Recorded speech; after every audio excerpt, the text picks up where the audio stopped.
ನಮಸ್ತೆ. ನಾನು ಕಳೆದ ಬಾರಿ ಕೆಲವು ವೀಡಿಯೋಸ್‌ನ ಅಪ್ಲೋಡ್ ಮಾಡಿದಾಗ ತುಂಬ ಕಮೆಂಟ್ಸ್ ಬಂತು ಆ್ಯಂಡ್ ಇನ್‌ಸ್ಟಾಗ್ರಾಮಲ್ಲಿ ತುಂಬ ಮೆಸೇಜಸ್ ಕೂಡ ಬಂತು. And thank you so much ನಿಮ್ಮ ಸಪೋರ್ಟಿಗೆಲ್ಲ. ತುಂಬ ಜನ ಟೋಕನ್ ಸಿಸ್ಟಮ್, ಕ್ಯೂ ಸಿಸ್ಟಮ್ ಬಗ್ಗೆನೂ ಮಾತಾಡಿದ್ರು.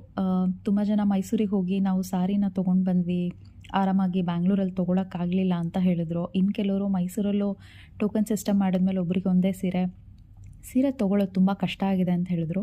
ಕೇಳಿ ಭಾಳ ಬೇಜಾರಾಯಿತು. ಸೊ ಮುಂದೆ ಒಂದಿನ ಆರಾಮಾಗಿ ಎಲ್ಲರೂ ಹೋಗಿ ಮೊದಲು ಹೇಗೆ ತೊಗೋತಾ ಇದ್ವೋ ಸೀರೆಗಳನ್ನ ಆ ಥರ ಆಗಲಿ, ಈ ಹೈಪು, ಡಿಮಾಂಡು, ಕ್ರೇಜ್ ಎಲ್ಲ ಕಡಿಮೆ ಆಗಲಿ ಅಂತ ಆಶಿಸೋಣ.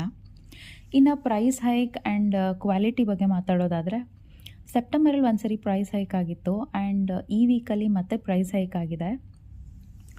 ಮೊದಲೇ ಈ ಸೀರೆ ಬಹಳ ದುಬಾರಿ ಆಗಿತ್ತು, ಇವಾಗ ಇನ್ನೂ ದುಬಾರಿ ಆಗಿದೆ. ಸೊ ಎಷ್ಟರ ಮಟ್ಟಿಗೆ ನಾವು ಅದನ್ನು ಕೊಳ್ಳೋಕ್ಕಾಗುತ್ತೆ ನೋಡಬೇಕು. EMI ಸ್ಕೀಮ್ ಕೂಡ ಸ್ಟಾಪ್ ಮಾಡಿದ್ದಾರೆ ಆ್ಯಂಡ್ ಚೀಟಿ ಕಟ್ಟಿಸ್ಕೊಂಡು ಕೊಡ್ತಿದ್ದಂತಹ EPS ಸ್ಕೀಮ್ ಕೂಡ ಬ್ಯಾಂಗ್ಳೂರಲ್ಲೆಲ್ಲ ಸ್ಟಾಪ್ ಆಗಿದೆ. ಮೈಸೂರಲ್ಲಿ ಕಟ್ತಾ ಇರೋರು ಕಂಟಿನ್ಯೂ ಮಾಡ್ಬೋದು, ಹೊಸದಾಗಿ ತೊಗೋತಿದ್ದಾರೆ ಅನ್ನೋದು ಡೌಟು ನನಗೆ.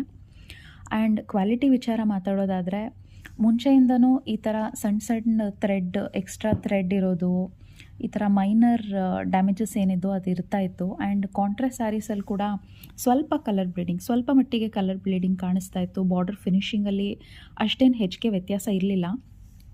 10-15 ವರ್ಷದ ಹಿಂದೆ ನಮ್ಮ ತಾಯಿ ತೊಗೊಂಡಿರೋವಂಥ ಸೀರೆಗಳಿಗೂ ಈಗ ರೀಸೆಂಟಾಗಿ ನಾನು ತೊಗೊಂಡಿರೋವಂಥ ಸೀರೆಗಳಿಗೂ ಖಂಡಿತ ಕ್ವಾಲಿಟಿನಲ್ಲಿ ವ್ಯತ್ಯಾಸ ಇದೆ. ಬಾರ್ಡರಲ್ಲಿ ಕಲರ್ ಬ್ಲೀಡಿಂಗ್ ಆಗಿರುತ್ತೆ, ಅದು ಇವಾಗ ತುಂಬ ಸಿಗ್ನಿಫಿಕೆಂಟಾಗಿ ಕಾಣಿಸುತ್ತೆ. ಇದು ಸೆಲ್ಫ್ ಸ್ಯಾರಿ ಆಗಿರೋದ್ರಿಂದ ಗೊತ್ತಿಲ್ಲ, ಬಟ್ ನಾನೀಗ ರೀಸೆಂಟಾಗಿ ಪರ್ಚೇಸ್ ಮಾಡಿದಿರೋದು ಮತ್ತು ಫಾಲೋವರ್ಸ್ ಶೇರ್ ಮಾಡಿರೋ ಸ್ಯಾರೀಸಲ್ಲೆಲ್ಲ ಸಾಕಷ್ಟು ಕಲರ್ ಬ್ಲೀಡಿಂಗ್ ಇದೆ ಆ ಸ್ಯಾರೀಸಲ್ಲಿ. ಆ್ಯಂಡ್ ಕ್ವಾಲಿಟಿ ಕೂಡ ಮುಂಚೆ ಅಷ್ಟು ಚೆನ್ನಾಗಿಲ್ಲ.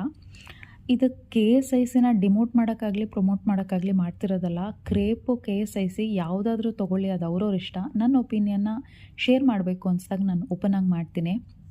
ತುಂಬ ಜನ ಇನ್ಸ್ಟಾಗ್ರಾಮಲ್ಲಿ ಮೆಸೇಜಸ್ ಮಾಡಿರ್ತಾರೆ ಆ್ಯಂಡ್ ವೀಡಿಯೋಸಲ್ಲಿ ಕಮೆಂಟ್ ಮಾಡಿರ್ತಾರೆ. ನಾನು ಎಲ್ಲದಕ್ಕೂ ಉತ್ತರ ಕೊಡೋದಕ್ಕೆ ಪ್ರಯತ್ನ ಪಟ್ಟಿದ್ದೀನಿ, ಉತ್ತರ ಕೊಡೋಕ್ಕಾಗದೇ ಇರ್ಬೋದು. ಬಟ್ ಈ ವಿಡಿಯೋ ಮೂಲಕ ಅದಕ್ಕೆಲ್ಲ ಉತ್ತರ ಸಿಗಲಿ ಅನ್ನೋ ಉದ್ದೇಶದಿಂದ ಈ ವಿಡಿಯೋ ಮಾಡ್ತಾಯಿದ್ದೀನಿ. ಸೊ ವಿಡಿಯೋ ನೋಡಿದ್ದಕ್ಕಾಗಿ ಧನ್ಯವಾದಗಳು. Thank you.